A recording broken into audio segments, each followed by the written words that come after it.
Segera download yang Quran disebut Tadabbur, Al-Quran, dia meraih tafsir kebaikan. dalam genggaman Kita tahu Anda. Bulan Ramadan adalah bulan Al-Quran.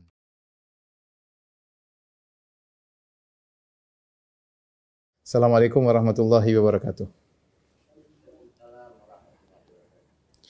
Alhamdulillahi ala ihsani wa syukru lahu ala taufiqihi wa amtinani. Asyhadu an la ilaha illallah wahdahu la syarika lahu ta'ziman li sya'ni. Wa asyhadu anna Muhammadan abduhu wa rasuluhu da'ila ridwani. Allahumma salli alaihi wa ala alihi wa ashabihi wa ikhwani. Para hadirin dan hadirat, para dokter yang dirahmati oleh Allah Subhanahu wa taala. Topik yang kita bahas pada kesempatan kali ini adalah tentang orang-orang yang akan mendapat naungan di padang mahsyar. Suatu padang yang Allah siapkan ya untuk mengumpulkan seluruh manusia. Qul innal awwalina wal akhirina lamajmu'una ila miqati yaumin ma'lum. Katakanlah seluruh ya manusia dari yang awal sampai yang akhir semuanya akan dikumpulkan pada hari yang telah ditentukan. Ya, hari tersebut adalah hari yang sangat dahsyat ya. Pada hari tersebut ya, Allah Subhanahu wa taala akan menurunkan matahari dalam jarak 1 mil. Rasulullah SAW bersabda, "Tuduna syamsu yaumal qiyamah minal khalqi." Bahwasanya matahari diturunkan pada hari kiamat didekatkan kepada manusia. Hatta takuna minhum kamiqdari mil, sampai ukurannya cuma jarak 1 mil. Qala Sulaim bin Amir, "Fa wallahi ma adri ma ya'ni bil mil amma safatal ardi amil mil alladhi tuktahalu bihil ain." Saya tidak tahu yang dimaksud oleh Nabi dengan al-mil adalah jarak al-mil ya sekitar 1,7 atau 1,8 kilo atau ke al-mil adalah alat yang digunakan untuk bercela. Fa yakunu nasu ala qadri a'malihim. Ketika matahari sangat dekat, maka manusia kondisinya sesuai dengan kadar amalan mereka fil araq dalam masalah keringat. Keringat yang bercucuran dari tubuh mereka berdasarkan amal mereka. Faminhum man yakunu ila ka'baihi. Di antara mereka ada yang keringatnya sampai pada kedua mata kakinya. Wa minhum man yakunu ila rukbatayhi. Di antara mereka ada yang amalnya kurang sehingga kemudian keringatnya sampai pada kedua lututnya. Wa minhum man yakunu ila haqawayhi. Dan di antaranya ada yang keringatnya sampai pada pinggangnya. Wa minhum man yuljimuhul araqu iljaman. Dan di antara mereka ada yang keringatnya sampai di mulutnya. Wa asyara Rasulullah sallallahu alaihi wasallam biyadihi ila fih. Lantas Rasulullah SAW mengisyaratkan kepada mulutnya. Maka semakin seorang amalannya semakin sedikit, maka kondisi dia bersama keringat semakin parah, semakin menenggelamkan dia. Disebutkan oleh sebagian ulama bahwasanya kondisi manusia sangat padat. Panas dari atas matahari yang begitu dekat dan sesaknya manusia dikumpulkan pada hari tersebut. Sampai sebagian ulama mengatakan manusia tidak punya tempat kecuali tempat berdirinya pada hari tersebut. Hari tersebut disebut juga dengan Yaumul Qiyamah, hari kebangkitan. Di antara tafsiran Yaumul Qiyamah yaitu manusia ya akan berdiri dan tidak ada yang duduk. Tidak ada yang berbaring. Semuanya berdiri. Yauma yaqumun nasu li rabbil alamin.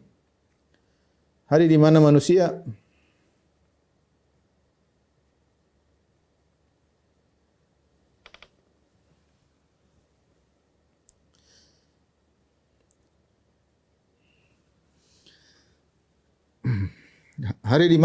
akan berdiri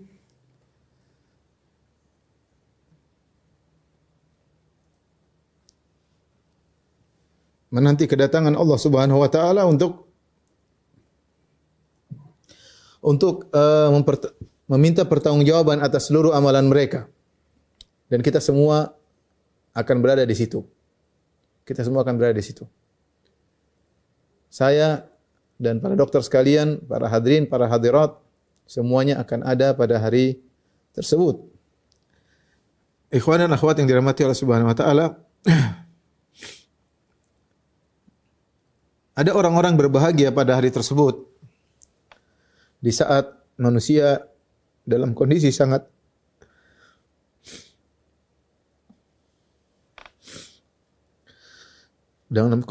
kepanasan dari arah atas, demikian juga mereka yang sesak, panas dengan keringat yang bercucuran, dengan dempet-dempet. ada orang-orang yang bahagia di mana mereka dinaungi oleh naungan Allah Subhanahu wa taala. Nabi menyampaikan dalam hadisnya, hadis yang diriwayatkan oleh Abu Hurairah radhiyallahu anhu. Anin Nabi sallallahu alaihi wasallam qala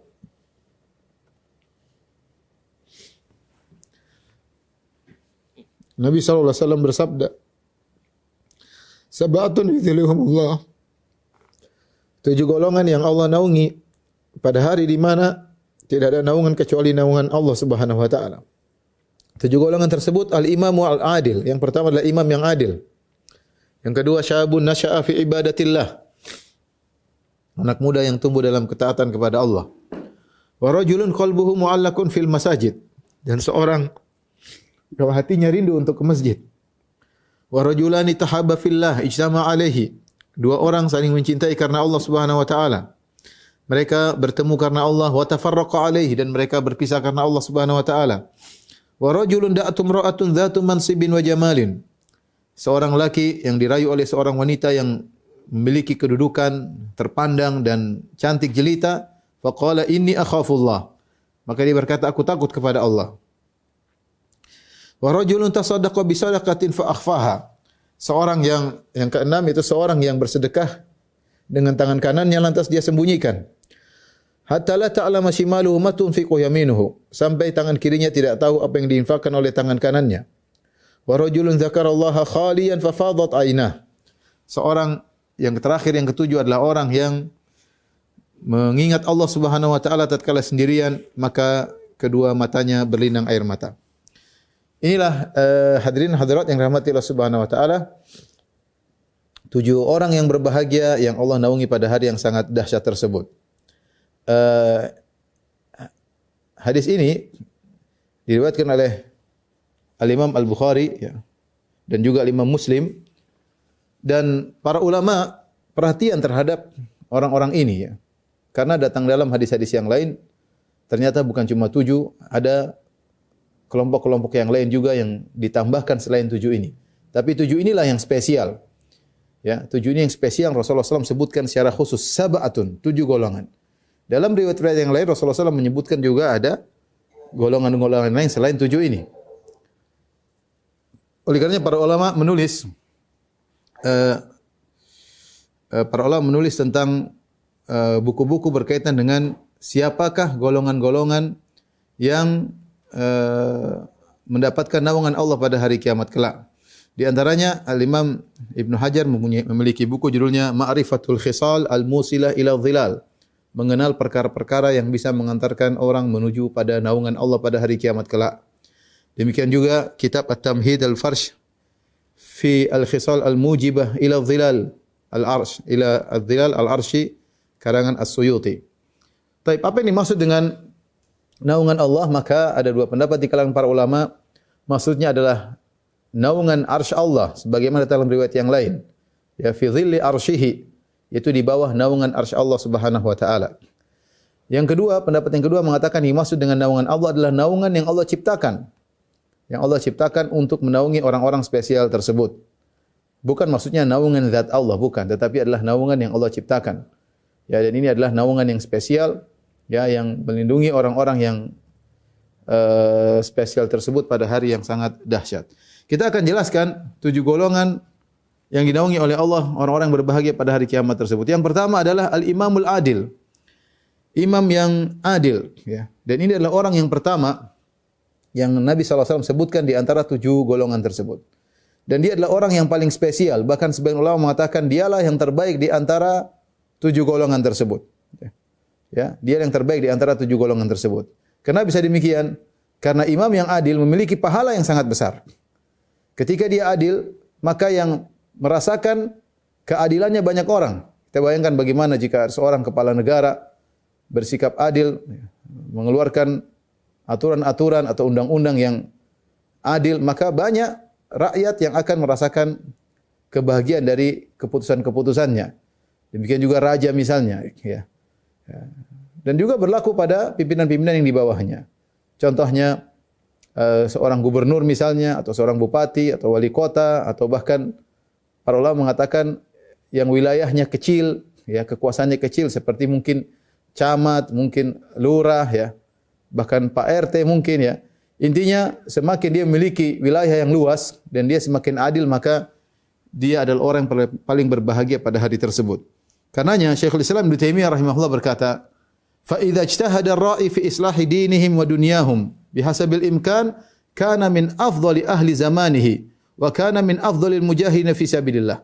Jika seorang penguasa bersungguh-sungguh berijtihad untuk memperbaiki agama masyarakat, memperbaiki agama masyarakat, wa dunyahum, dan juga memperbaiki dunia mereka. Jadi dia bersungguh-sungguh bagaimana rakyat ini agamanya baik dan bagaimana ekonomi mereka baik, dunia mereka juga baik. Bihasabil imkan, semaksimal dia yang mungkin bisa dia lakukan, tidak harus berhasil. Yang penting dia berusaha dengan semaksimal mungkin. Yang Allah berikan dia kemampuan untuk melakukan demikian, ya, semaksimal mungkin. Bihasabil imkan kana min afdhali ahli zamanihi, maka adalah orang terbaik di zamannya. Orang terbaik di zamannya. Wa kana min afdhalil mujahidin, dan dia adalah mujahid terbaik di zamannya. Fi sabilillah, di jalan Allah Subhanahu wa taala. Ini pernyataan yang indah dari Syekhul Islam Ibnu Taimiyah rahimahullahu taala. Ya. Karenanya kita tahu Rasulullah SAW bersabda, ya, habbul a'mal ila Allah. Sebelumnya Rasulullah SAW bersabda,